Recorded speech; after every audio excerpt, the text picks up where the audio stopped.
আসসালামু আলাইকুম। আজকে হচ্ছে আমাদের এক্সেল লেকচার নাম্বার 1-এ যাব। আমরা আজকে এক্সেলের হোম সম্পর্কে জানবো, ঠিক আছে?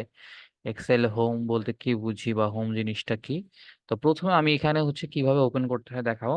বেসিক্যালি যারাই আমরা পিসি ইউজ করি সবারই মোটামুটি একটা এক্সেল সফটওয়্যার দেওয়া থাকে, ঠিক আছে?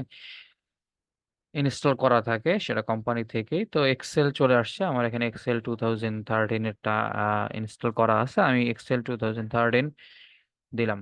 ওকে, এটা চলে আসছে। এখন আমি এটাকে একটু বড় করে নিব। হ্যাঁ, বড় করে নিলাম।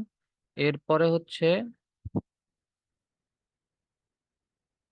এইখানে দেখেন, এখানে কিছু শীট দেওয়া আছে। এটা হচ্ছে আমাদের, এটা ক্লোজ করে দেব। এখানে আমাদের কিছু ফরম্যাট দেওয়া আছে, ঠিক আছে? এখানে আমাদের ফরম্যাট দেওয়া আছে, যে কোনো ফরম্যাট নিয়ে আমরা কাজ করতে পারি। একাডেমিক ক্যালেন্ডার, হ্যাঁ, এনি ইয়ার 1 মান্থ ক্যালেন্ডার,